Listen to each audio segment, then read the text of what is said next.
Hey guys, it's Krishanti with Krishanti.com talking about psychic development and spiritual and personal growth. And this video is about psychic surgery, which is very specific and very unique and different. I'm not going to teach you how to do it because that's totally a whole other thing, but I'm just going to talk about how it works and how I've seen it work and what I know about psychic surgery. And before I get into it, if you like this sort of topic, please go ahead and hit the notification bell because I do a new video every week. So I'll let you know when I upload a video and or subscribe because that would be awesome too. And so let's just get into it. When I first learned about psychic surgery, it was when I was learning how to be psychic. And I was studying with Debra Lynne Katz, who has written a few books about psychic development. And so I have one here with me. And she talks about psychic surgery in this book, You Are Psychic. No, this is Extraordinary Psychic. It came after the book You Are Psychic. So this is her second book.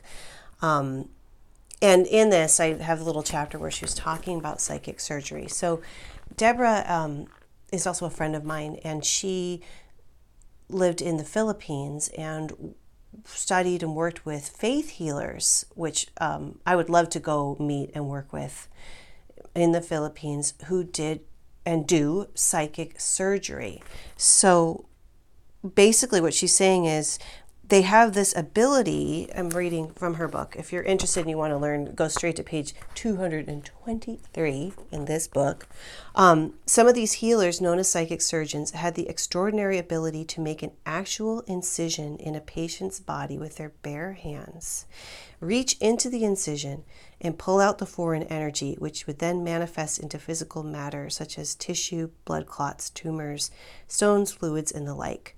And then she says, to learn more about some of the most popular healers of the Philippines and Brazil, I recommend reading any of Jaime Licauco, Licauco, Jaime Licauco's books about the Filipino healers such as The Magicians of God or Jun Labo. So it's Junlabo. Or she recommends John of God, who I'm sure you've heard about. Everybody has heard about John of God, the Brazilian healer who's touched the lives of millions. Now, I don't know much about, I know one of my best friends actually went to John of God and all of that, and that's a whole other thing. But I'm still fascinated by the Filipino faith healers and how they do it. And I don't know that there are a lot of psychic surgeons or people doing actual legit psychic surgery here in the United States. But I worked with a friend of mine when I had a really bad attachment. I don't want to get into it too much except to tell you that it was horrible. And I will say that's why this psychic work can be really sucky, because there's a lot of nasty stuff out there and a lot of dark energy, and it's bad. It's really bad, and it can affect us even if we're really good. Sometimes the brighter our light is, the more the darkness wants to stamp it out. But in any event, it was bad, and I had a physical problem. It was like a nerve. Sometimes the dark energy can attach into and plug into your central nervous system and create problems. So she's a Reiki master. She actually was a student of mine, and then she also learned Reiki. So she's a clairvoyant student of mine, and then a Reiki master as well, and just into energy stuff and zero fucks given. Part of my friend, she just didn't care, wasn't worried about anything really scary or bad or dark, and she's like, look, I'll work with you, we'll figure it out. So what I did was I developed this Kabbalistic deal. I know I'm talking about psychic surgery, but then I'm going into all this other stuff, but my intuition led me to create a healing technique through backing into the tree of life and the Kabbalah, which is another video. I know it's going to be too long to talk about. And then I asked her to go in and do psychic surgery. And it's funny because sometimes when you're learning to do something, it's not like she was a certified psychic surgeon or whatever. She's like, okay, I know how to do it, but sometimes she's going to playing and figuring it out. Like she's like, I know I'm going to go like this. I'm going to just like really put all my energy into it and like kind of imagine it and then do the technique that I created too. So what she did was like kind of cut like with her hand and knowing about energy too. You're using that energy, and we set it up to be a ritual. There's a lot of power in ritualizing the ceremonial healing procedure because it makes everything very sacred and it's special. It sets the tone and it calls in the right energy. Then she just kind of did an incision back to like where we thought it was kind of coming from, and she did that incision and then just sort of like pulled stuff out, and I could feel it, and it was really powerful. It had a powerful effect, and it got rid of that dark energy for good, which was, it was so bad. I had been to about 16 different people for help with that, and her psychic surgery did it, and it really worked. So I know I was saying I'm not going to tell you how to do it, but what I can say is that if you're already going down that path of energy healing, like let's say you know the clairvoyance and stuff, maybe you do that, maybe not. It doesn't always go hand in hand. I like to marry the two because I feel like it's more powerful using the psychic work with the energy work.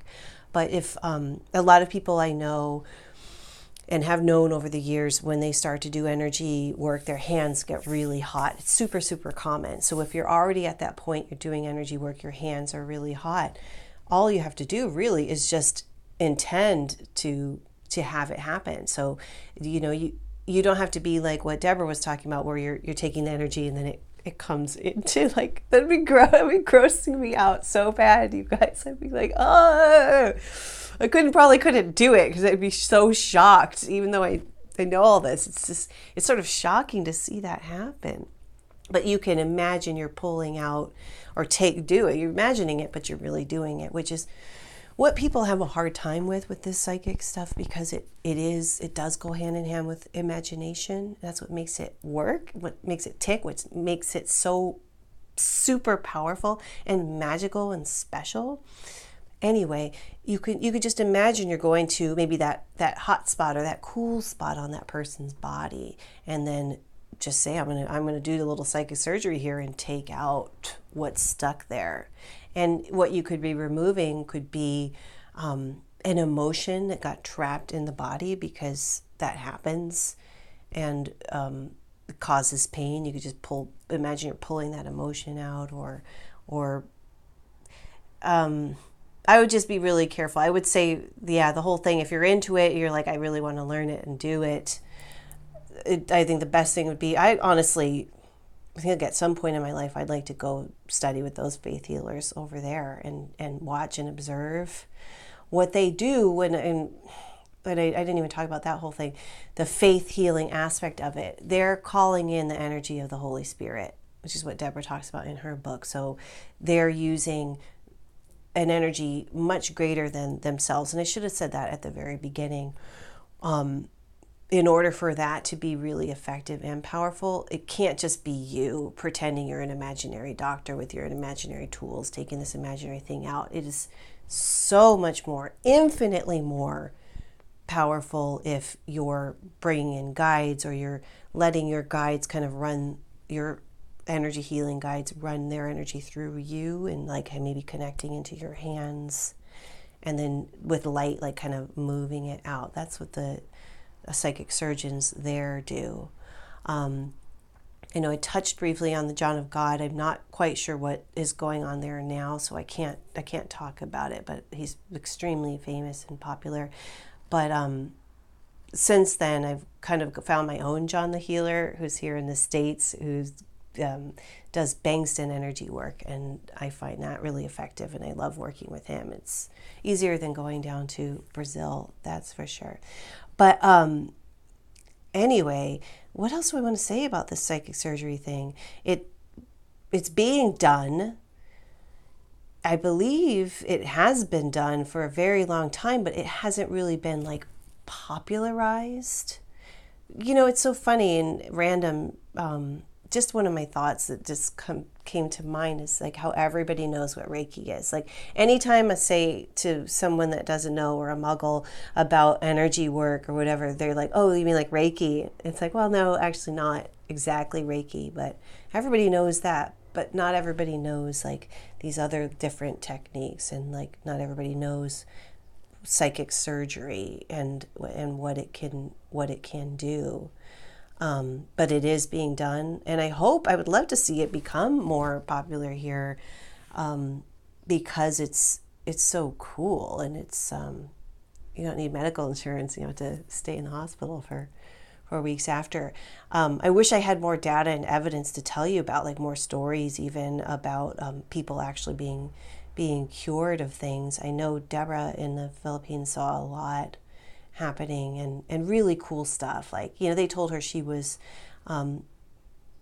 going to be pregnant before she was, which is very common and happens when you're really in tune with the body and the body and spirit and all of that. But everything is energy, and so it would make sense that you can energetically, you know, pull apart the molecules and the atoms of a body and take out what needs to be taken out, not having to actually use like a, you know, surgeon's tools and all of that, just using energy and your intention. So I know I prattled on a little bit there, but I just wanted to talk about it. If you guys know or have been to psychic surgeons, or know stories about people who have been cured or healed with psychic surgery, please share it. I mean, this is a community here that thrives on everybody sharing what they've gone through and what they know about. And I firmly believe the more of us talking about this kind of thing, as if it's normal, because it is normal, it's just a little bit different from what everybody's used to, the more we'll make it popular, and the more we'll help make it accepted. And pretty soon, just like with Reiki, everyone will know what we're talking about. So that's it for this video. Thanks so much for watching, and I'll see you next time. Bye.